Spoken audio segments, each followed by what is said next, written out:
Olá, amigos! Sejam todos muito bem-vindos ao podcast Pausa na Programação. Aqui nós falamos sobre carreira, trajetória e os assuntos do momento da área de TI. Eu quero começar agradecendo os nossos patrocinadores. BTO Gestão Completa de TI. Mundo 365, o seu parceiro de sucesso em tempo integral. Advanced Informática, a sua consultoria em produtividade, segurança e nuvem Microsoft. Estúdios Vida Moderna, torna o seu podcast em realidade. Oakmont Group, especialistas em cibersegurança. Uniker, a plataforma de CSP com as suas regras de negócio. Whitetech, sua TI, nossa prioridade. E hoje eu tenho a honra e o privilégio de receber uma convidada muito especial. Ela é referência na área de marketing, ela é top voice do LinkedIn, é colunista do MIT, é head de marketing para Latam e Estados Unidos, tendo recebido vários prêmios. Também é defensora do marketing preditivo como ferramenta essencial para fidelizar e engajar consumidores. Simone Bervig, muito obrigada por você ter vindo conversar com a gente hoje. Eu me sinto de verdade muito honrada. Obrigada, Rosani, pelo convite. Fiquei muito feliz de estar aqui, de poder compartilhar um pouco da minha história e feliz com toda essa introdução também, né? Quem me conhece sabe que eu sou exagerada. Então, assim, eu exagero. Mas quando eu exagero, sempre é de coração. Eu costumo dizer que, assim, se eu não tenho nada de bom para falar, eu fico quieta. Mas, no seu caso, eu estou, assim, muito honrada mesmo. Muito obrigada. Obrigada. Simone, se você pudesse resumir o seu estilo de liderança em uma só palavra, qual você diria que é? Uau, já comecei com uma pergunta super fácil, né? Em uma palavra apenas. Uma só.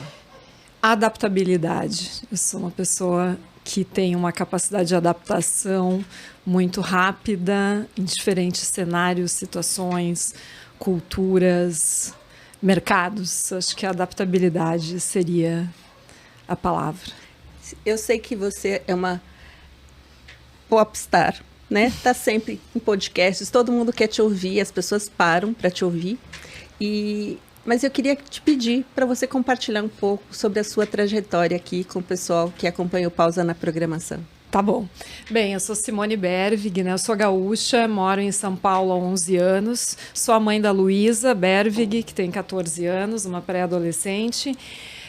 Comecei minha trajetória na área de marketing em Porto Alegre, sou formada em publicidade e propaganda pela PUC, tenho um MBA em marketing pela ESPM e várias outras especializações, psicologia positiva pela PUC, aí fiz em marketing digital pela FIA.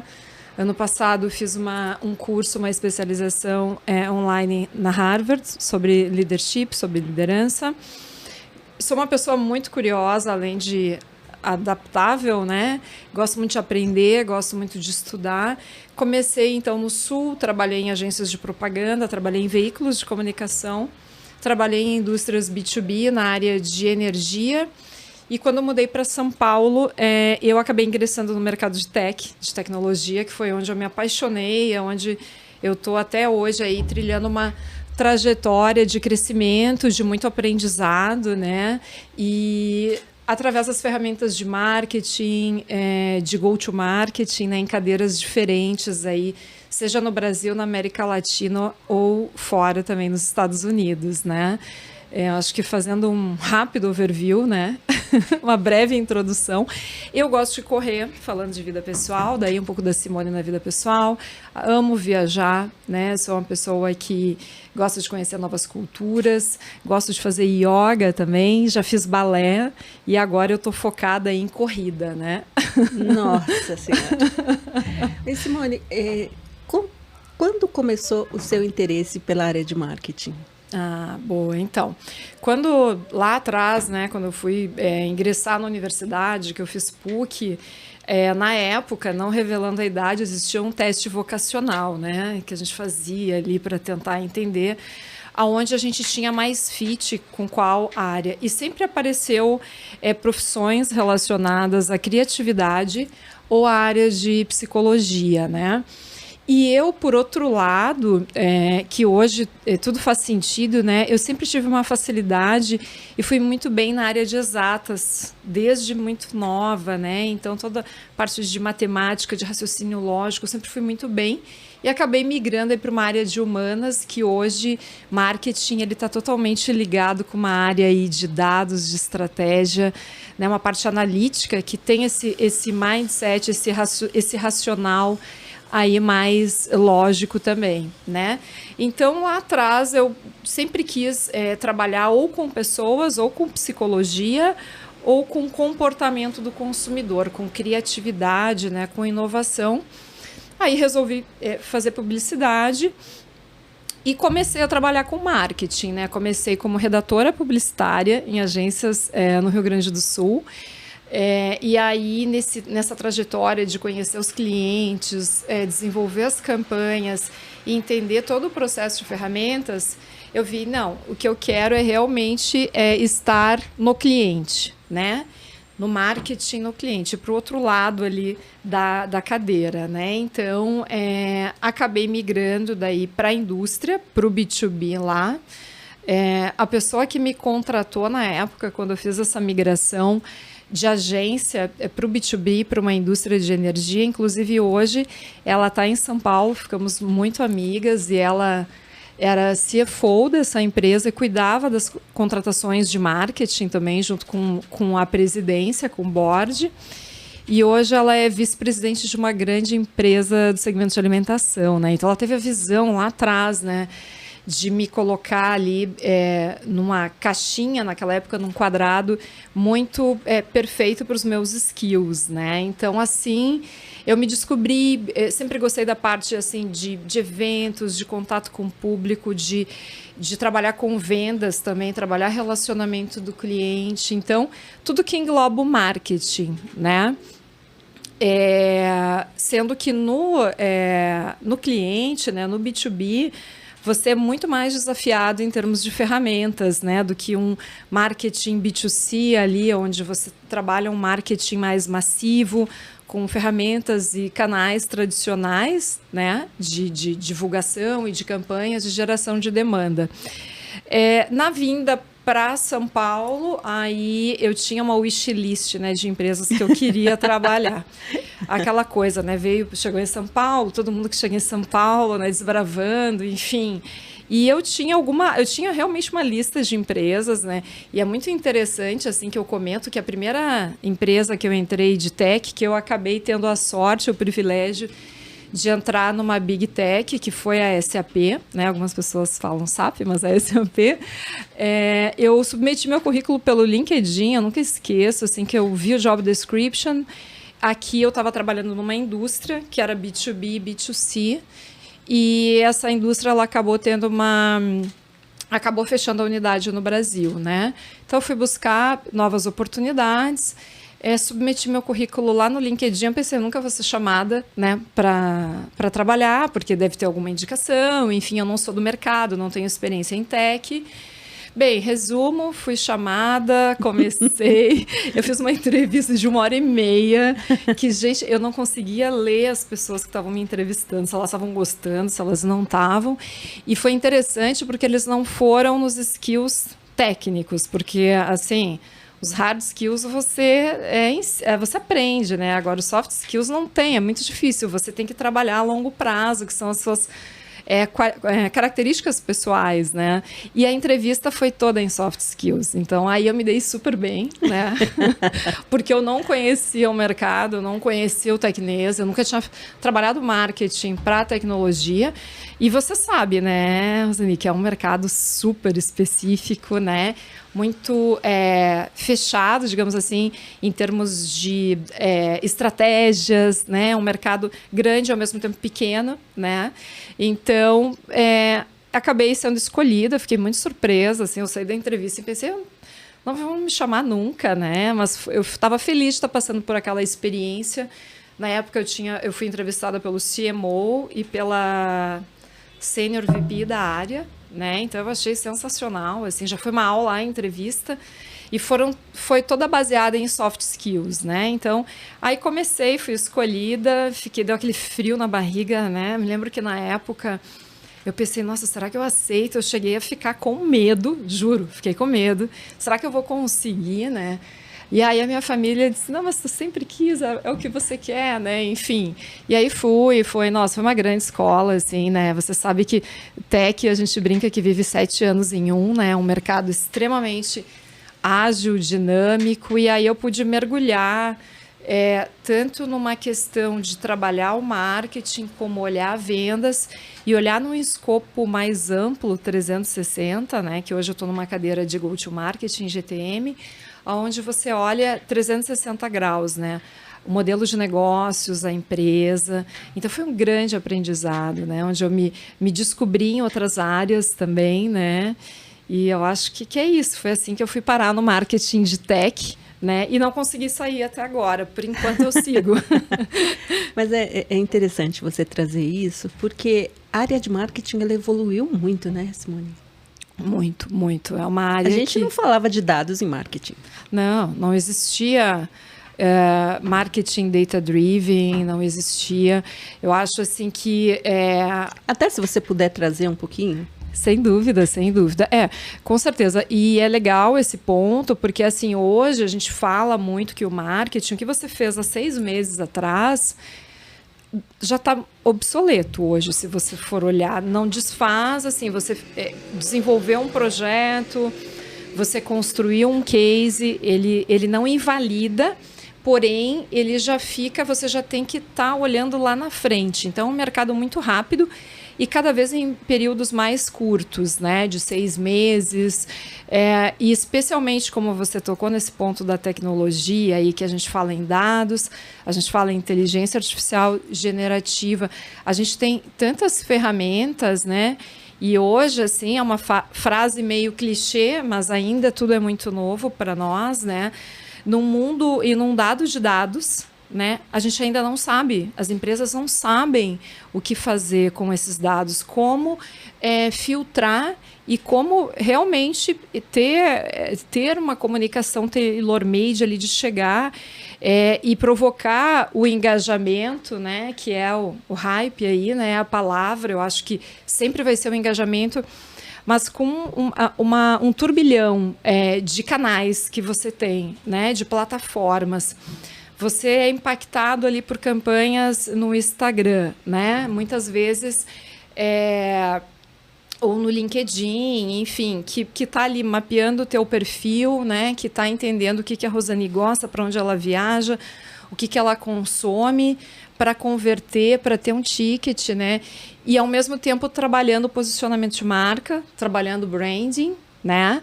Então, hoje isso é bem complexo e, ao mesmo tempo, é muito promissor, né? Porque eu desenvolvi um projeto em 2022, aí foi com a MIT lá nos Estados Unidos, a MIT Sloan, foi uma pesquisa, foi um reporte que nós fizemos para avaliar o nível de maturidade digital das empresas em termos de experiência do cliente, em termos de CX. Tá? E essa pesquisa ela foi feita focada com CMOs, né, nas principais geografias, aí fez EMEA, fez Estados Unidos, Canadá, América Latina, de como a gente está e para onde a gente vai. Né? Então, existe um gap aí de praticamente de 80% a 70% de onde podemos chegar e de o quanto a gente realmente adota as ferramentas de inteligência artificial, né, dentro das estratégias de marketing da empresa e de go-to-marketing, né? Então, estou falando aqui, Rosane, não, mas interrompe. Eu não quero interromper. Se deixar, eu falo sem parar. Então, assim, e aí o que a gente avaliou dentro dessa pesquisa, né? Eu posso compartilhar a pesquisa com você, deixar o link, a gente tem em 3 idiomas, e a gente fez a primeira versão global. Foram clientes B2B, foi uma amostra bem grande, globalmente, né, de CMOs, né, olhando o mercado enterprise, olhando grandes empresas, né?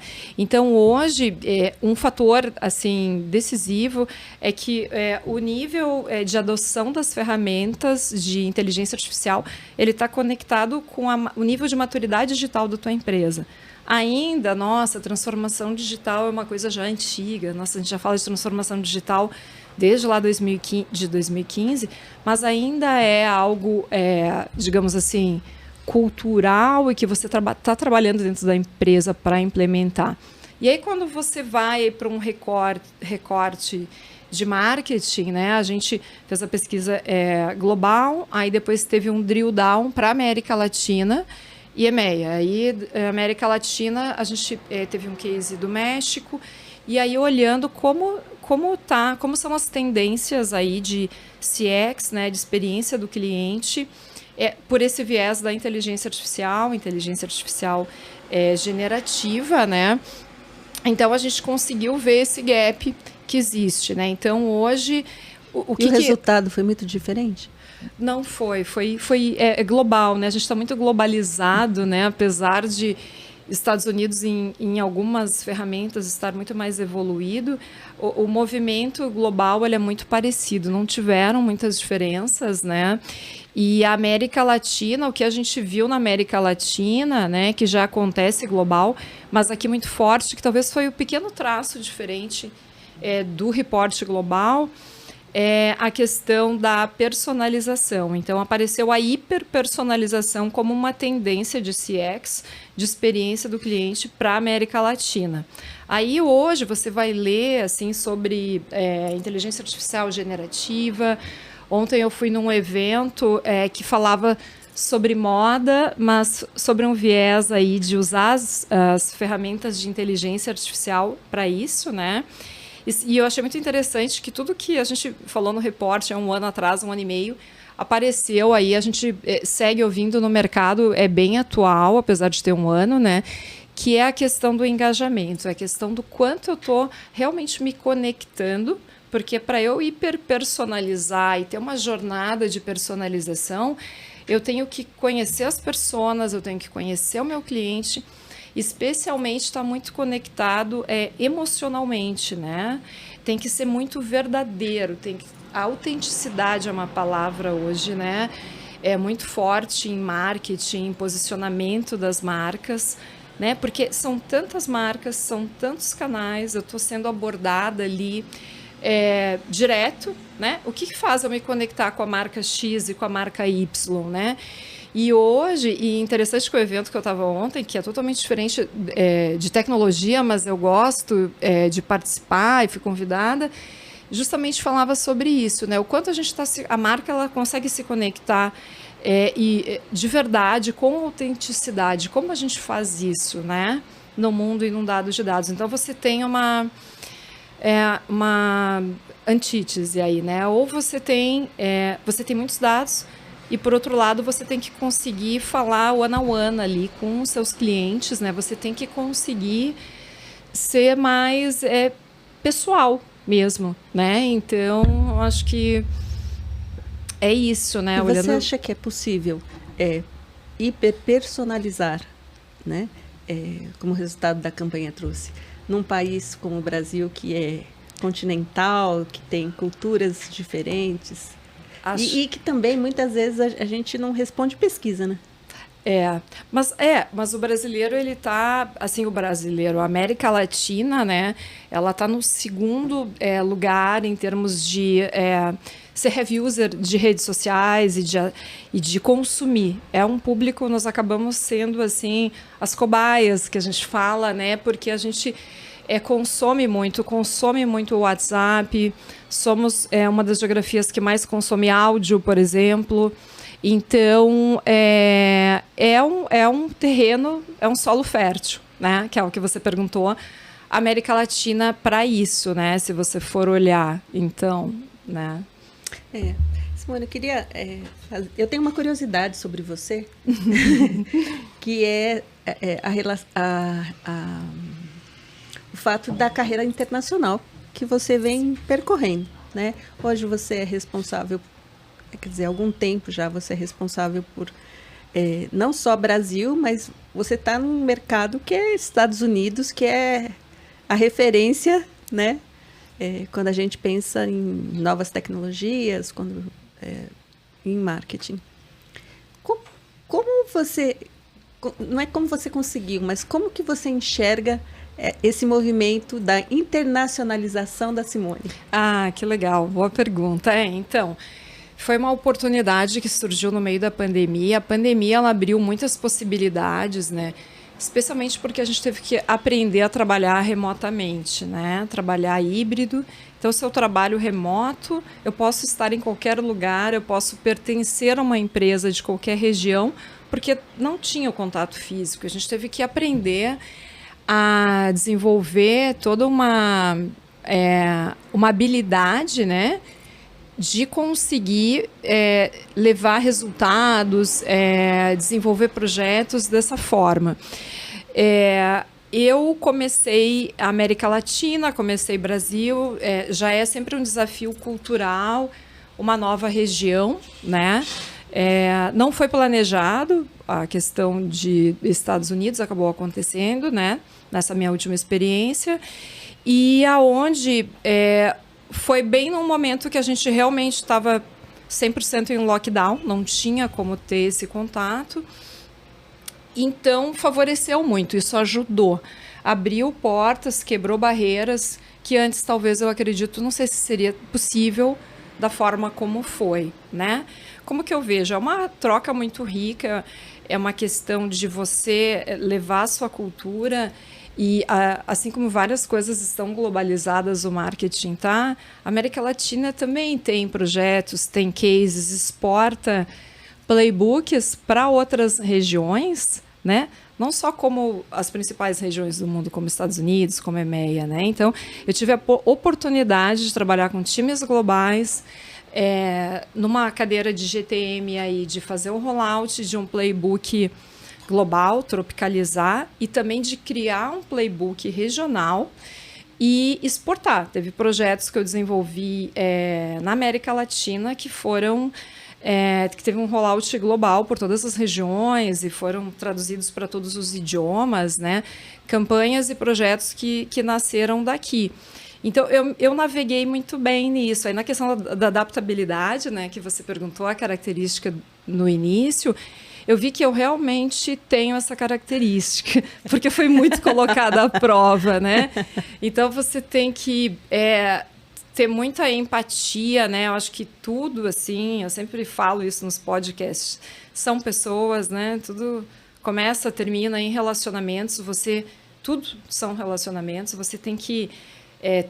teve um diretor, um VP, uma vez que comentou numa reunião, e aquilo me marcou há muito tempo atrás, né? Que a capacidade de ler pessoas hoje, assim, sempre ajuda muito no nosso trabalho, porque você consegue ali se conectar, né? E para você vender um projeto, não adianta você saber, você ter todos os hard skills ali, saber todas as métricas, entregar o melhor projeto, se você não sabe vender o projeto, se você não sabe não consegue se relacionar ou se integrar bem com as pessoas, fazer com que as pessoas se sintam pertencentes, acolhidas, né, dentro desse processo. Então, eu acho que isso é muito importante, assim, dentro desse processo de trabalhar global, se conectar, entender a cultura, ter muita empatia, muita técnica uma palavra meio antiga, né, mas segue valendo, que é de raporte, né? Então, você tem que estar ali muito de corpo e alma na reunião, e eu vivi isso online ainda, não era nem presencial, que em tese é mais difícil você ler pessoas. É diferente, eu estou aqui contigo ao vivo, né? Você fez uma reunião comigo na segunda online, e quando eu vi a Rosania ao vivo, opa, que legal, né? É diferente, assim, eu acho que o presencial, ele fortalece, não que o digital não tenha fortalecido, né? E foi muito legal, porque eu fiz, inclusive, pessoas que a gente trocou de empresa, nós seguimos amigas, assim, que fica na Alemanha, eu fazia o call, por causa do fuso horário, às 6 da manhã. Então, assim, eu tive uma situação há 2 anos e meio atrás que eu perdi meu pai, aí eu me afastei uma semana, e quando eu voltei, assim, ela chorava comigo no one-on-one, e eu estava ali dura e firme, daí eu disse, não, eu estou bem. Então, mas por que eu estou te dando esse exemplo pessoal? O nível de conexão que eu consegui criar. Essa pessoa me abriu muitas portas, me levou para apresentar projetos em EMEA, a gente não tinha muita entrada, e virou minha amiga ainda. E a gente nunca se encontrou pessoalmente, e uma pessoa que fica na Alemanha, né? Então, uma cultura bem diferente, né? Eu consegui conquistar, persuadir, ter o jeitinho, não brasileiro, mas o jeitinho da Simone ali, né? De realmente levar o profissionalismo, as ferramentas que a gente trabalha. Então, foi muito legal, né? Muitas melhores práticas daqui foram para lá, né? Eu trabalho mercado enterprise, peguei SMB também, pequenas e médias lá. Então, são mundos, né? Completamente diferentes. Viu a adaptabilidade aí? Vi. Então, Enterprise, América Latina, SMB lá, e Telecomedia e Tecnologia também, por um período, né, dessa minha última experiência que eu tive. Então, assim, eu acho que essa questão de você... Então, indo mais profundo na tua pergunta, né, que eu tive um outro insight agora aqui, você viu que eu fiz uma cola ali, mas chega na hora eu não consigo ler a cola, né, dos principais pontos para falar. Mas para chegar nisso, né, que acabou acontecendo comigo, dessa internacionalização, né, vai muito de você cada vez mais trabalhar o autoconhecimento, né? Acho que isso é a base de tudo na nossa vida para o nosso crescimento, né? Você tem que se conhecer para poder explorar o seu melhor potencial, para apresentar o projeto, ter os insights, entender o que faz sentido, né? E muitas vezes a gente vê muitos profissionais assim que são ótimos, mas eles não conseguem ter uma visibilidade, né? Não é porque ele é melhor ou pior, ele pode ser até melhor em termos de ferramentas técnicas, mas não trabalha um outro lado mais humano, talvez, né? Eu acho que é isso que hoje permeia as marcas, hoje que a gente é meio antagônico, mas a gente fala em inteligência artificial, de ter o ChatGPT ali que está te ajudando, né? Eu uso o ChatGPT como uma ferramenta de brainstorming, né? Onde você meio que, como eu posso dizer, é uma produção em massa. Por outro lado, você tem que se conectar muito no one-on-one e ser humano, sabe? Então, isso, e para você ser humano na sua comunicação, se conectar, para eu conseguir ter uma carreira internacional, o pilar ali lá atrás, né? É você trabalhar a base do autoconhecimento, né? Acho que isso é fundamental. E uma coisa que eu acho que também pode ajudar é você acreditar em você, né? Sim, então você nem entra na empresa, né? Exatamente, isso nem se fala, né? Isso, senão você nem está no mercado. Porque se você achar que você não é bom o suficiente para aquilo... mas para você alcançar voos maiores, você ir para um mercado internacional, ou você não quer ir no mercado internacional, você quer trabalhar numa startup e quer trabalhar todos os níveis num mindset de startup que é mais rápido, que é hands-on, você precisa, né? Eu acho que você precisa ter esse autoconhecimento para conseguir dar voos maiores, né? Senão você acaba sempre ficando ali. Tem pessoas que gostam de ficar na zona de conforto, né? E gostam de sempre fazer a mesma coisa. E eu já sou do perfil dos diferentes. Eu gosto, sou curiosa, sou adaptável, eu sou muito aberta, né? Tanto que quando eu entrei, para eu conseguir entrar em tech sem ter... Porque um dia você vai ter que começar tendo experiência. Só que eu entrei já numa grande, sem ter nunca trabalhado. E aí, uma das coisas na entrevista que eu comentei, eu disse, olha, as ferramentas de marketing sempre são as mesmas, né? O que sempre vai mudar o produto ou o serviço, né? E como você tem uma visão estratégica de negócio também. E aí é trabalhar autoconhecimento para conseguir vender isso, né? Que é o que você falou, tem que acreditar em si, sim. E saber vender, né? Saber se vender, saber vender o projeto, saber se relacionar com as pessoas. Eu acho que hoje, assim, essa questão de estar no híbrido é muito legal, porque a gente aprendeu a trabalhar de diferentes formas, né? E a gente aprendeu a respeitar o espaço do outro e abriu um leque gigantesco de possibilidades também, né? Uau! Nossa, eu tô falando muito. Imagina. Aqui, que nem eu comentei com você. Nossa protagonista aqui é você. Eu já falei. Se eu falar oi e falar tchau, eu tô felicíssima. Simone, eu queria te perguntar um pouco como aconteceu para você ser colunista do MIT. Ah, que legal. Então, sempre foi um sonho meu, né? Eu tinha o wishlist quando eu vim para São Paulo de empresas que eu queria trabalhar. E eu tenho alguns sonhos aí pessoais, de projetos pessoais meus, paralelos.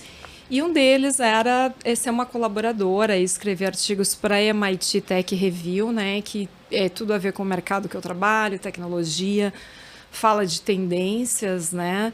E ano passado eu tive a oportunidade de conhecer uma pessoa que é o CEO aí no Brasil, né? Que trouxe a MIT Tech Review para o Brasil. A gente teve uma conversa, eu apresentei alguns projetos. Aí ele disse, então vamos fazer um teste, você vai escrevendo alguns artigos, eu vou te passar algumas sugestões aí de pauta, né? Dentro da tua área que fazem sentido. E aí começou, né? Foi um super desafio, eu brinco, foi um TCC, assim, para mim, porque é uma publicação muito diferenciada, né? Onde você não pode expressar a sua opinião pessoal, tudo que eu estou falando ali, ele é embasado, ele tem uma referência baseada em algum instituto de pesquisa, Gartner, McKinsey ou outros, né? Eu cito Gartner e McKinsey porque eu usei nos meus artigos que eu escrevi, falando sobre automação de marketing e marketing preditivo, né? Então eu passei no teste, né? Então o primeiro artigo acho que eu levei uns quase 3 meses, né? Então, onde ainda bem que foi, porque aí vai, né? Vai para a redação e volta, mas só foi e voltou, assim, detalhes mínimos 2 vezes, porque eu estava morrendo de medo. Eu pensei, gente, será que se já for reprovada de cara, não, o artigo está muito ruim, né? Então, foi assim que começou, né? Eu sempre quis e eu tive essa oportunidade e essa sorte também de estar no lugar certo, com as pessoas certas e ter acesso e conhecer. E aí conectou, né? Então eu tô aí, esse ano eu tive um artigo que saiu em março, o último, né? Falando sobre automação de marketing e AI generativa. Eu posso compartilhar depois os links, se você quiser colocar nos créditos, Quero, né? Sim. E é onde a gente está falando aí dos assuntos quentes, né? Então, é um desafio em termos de você ter um conteúdo relevante no que você acredita, né? Sem ser a sua opinião, e você buscar referências e tentar extrair o que realmente uma visão diferenciada, não é o que todo mundo está falando, digamos assim, né? E com toda uma linha de publicação que é da MIT, né? Para mim foi uma honra, eu fiquei muito feliz, assim, foi um sonho, né? E eu acho que as pessoas têm sonhos diferentes, né? E eu gosto muito de escrever, né? Eu gosto dessa parte acadêmica também, né? No passado eu fui convidada para fazer uma masterclass sobre marketing preditivo e inteligência artificial por causa desse artigo da MIT Tech, para o Founders Club, que é um grupo que eu participo, que eu sou membro de investidores em startups early stages, né? Que chama Angel Investor Club.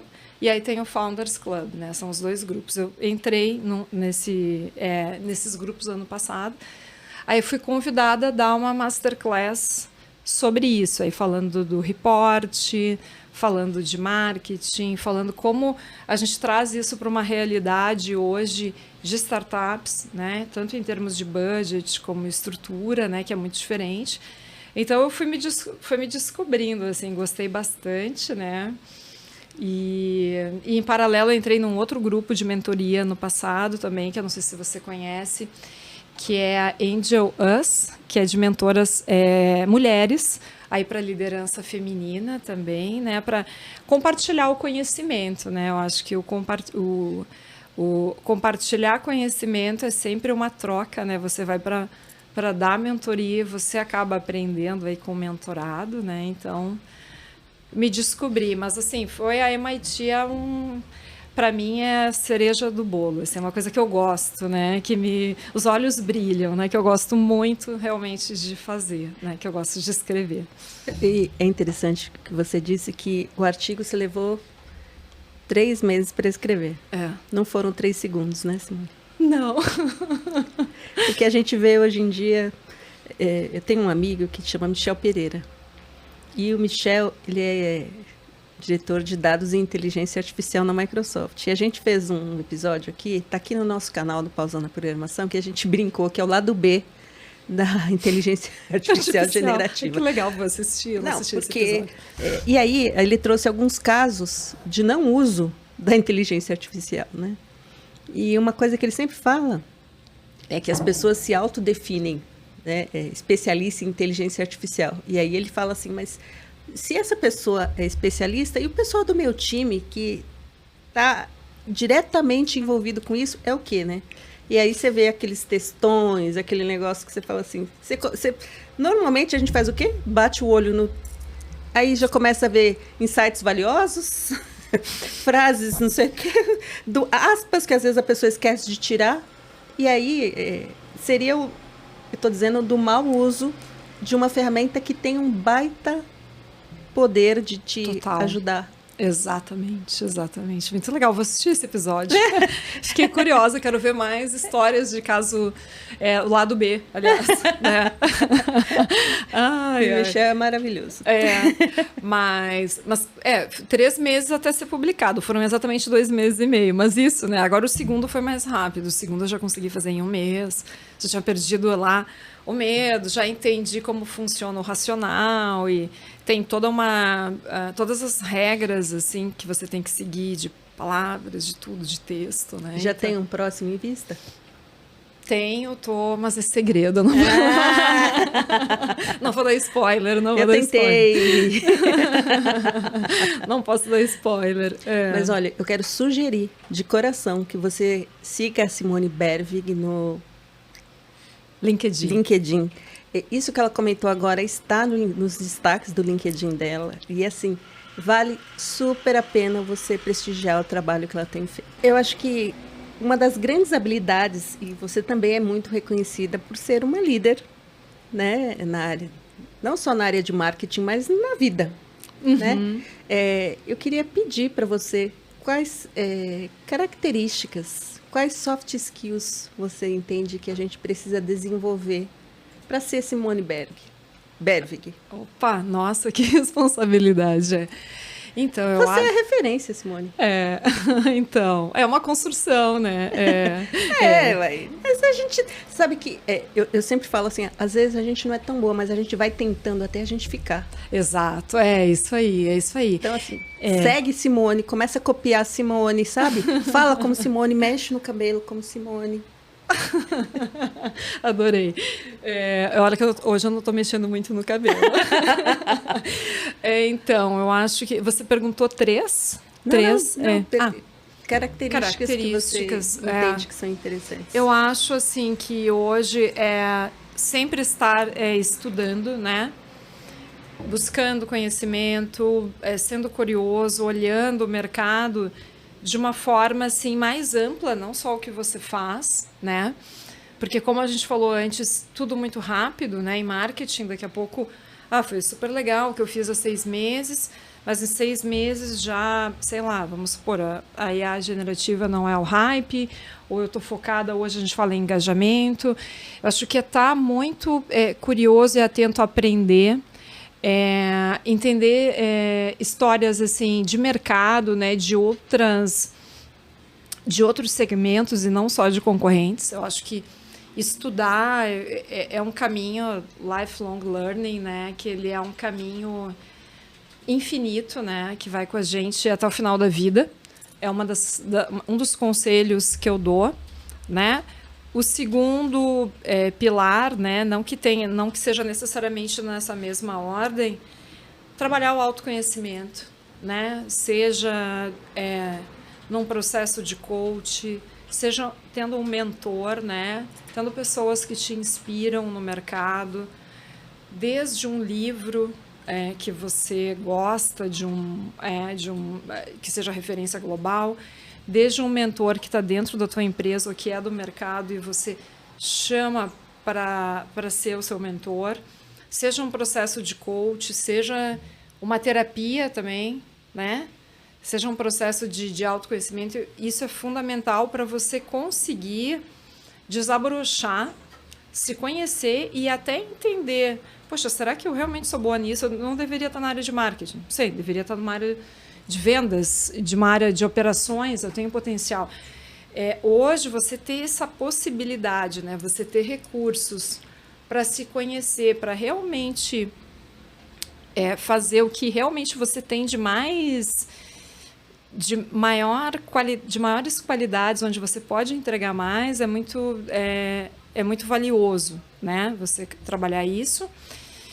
E um outro ponto, né? Então, você estudar, você conhecer, ser curioso, trabalhar o autoconhecimento pessoal, né? De você descobrir as suas fortalezas, as suas fraquezas, né? Onde você tem mais potencial, né? Porque eu vejo muito o futuro, como já é hoje, independente de você estar numa multinacional, numa startup, o futuro é trabalhar por projetos, né? Cada vez mais é trabalhar por projetos.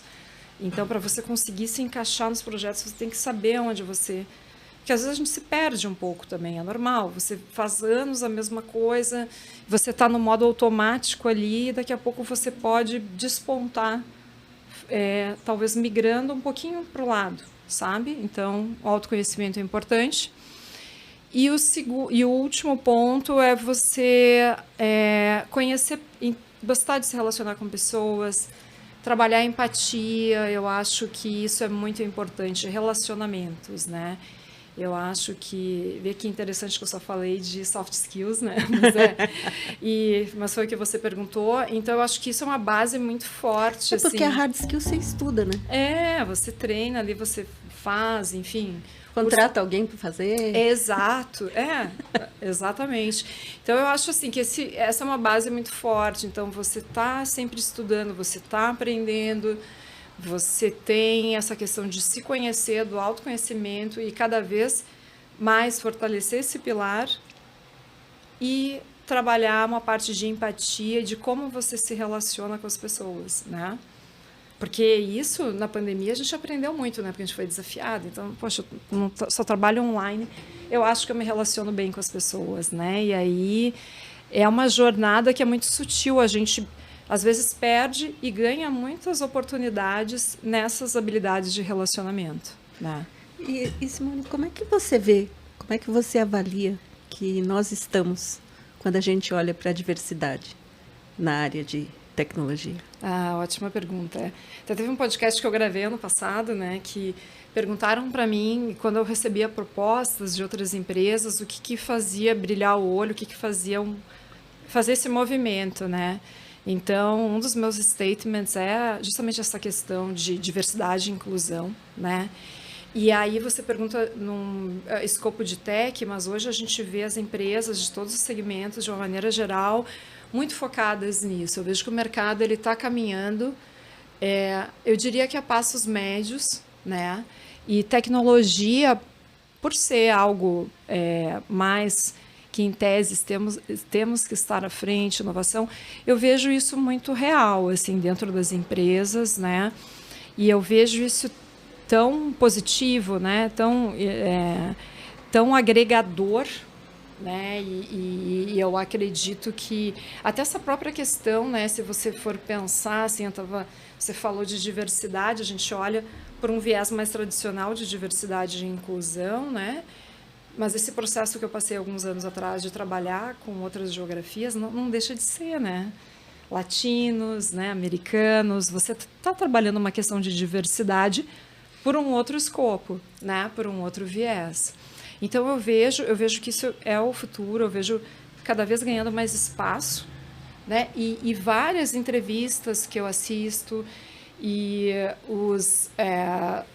as lideranças levando muito esse discurso, que é o mais importante, né? Porque é de cima para baixo, né? Que vai cascateando a cultura da empresa. Se o board ele não tem isso ele não tem isso como um statement, como algo importante, isso não permeia o resto da organização, né? Na minha opinião. Até né? porque muitas vezes o board ele é masculino, né? Exatamente. Olhando por esse lado aí, eu pensei diversidade. Exatamente isso. Tem uma linha que costuma dizer que não é uma guerra dos sexos. Não, né? É algo que a gente tem que jogar junto, justamente para aproveitar os benefícios dos pensamentos diferentes, né? Exato, se complementam, né? Ajudam, facilitam, até sem citar nomes de empresas, mas grandes empresas, né? De tecnologia hoje tem presidentes Brasil e América Latina mulheres, né? Coisa que há 10 anos atrás não existia. Então, para ver como isso está realmente materializado, né? Ah, você não cita, eu cito. Tânia, Paula. A Palmaca. Palmaca. Adriana. Também. Né? É. Bacana. Adriana, Simone, como é que você vê o futuro do marketing? Então, eu vejo... essa é uma pergunta que você vai ter que fazer de novo para mim daqui a 6 meses, porque a resposta já vai mudar, né? Ai, que bom! Né? Porque, na realidade, não tem algo assim... Está em movimento hoje, né?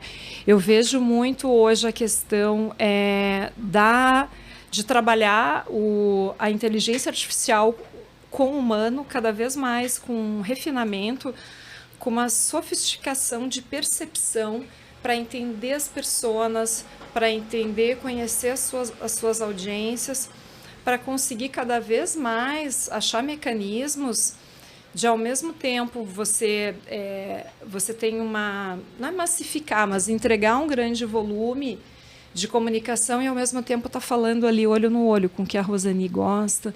Então, a Rosani foi impactada por uma campanha, ela clicou lá, mas não foi porque ela viu aquela promoção naquele dia ou aquele banner ali que ela foi impactada, mas porque ela criou uma conexão emocional com a marca e ela sente a verdade nisso. Então, acho que vai ser um desafio cada vez mais de buscar essa humanização dentro da tecnologia, porque a gente tem 2 coisas ótimas, né? Que a inteligência artificial, ela agiliza muito e nos facilita numa questão de otimização. Quando a gente vai olhar funil de vendas, só ajuda. Porém, tem que ter muito cuidado para não se perder e perder aí os nossos clientes, né? A nossa base instalada, os nossos prospects, numa comunicação que acaba ficando muito, não engessada, mas muito padronizada, né? Então, a gente tem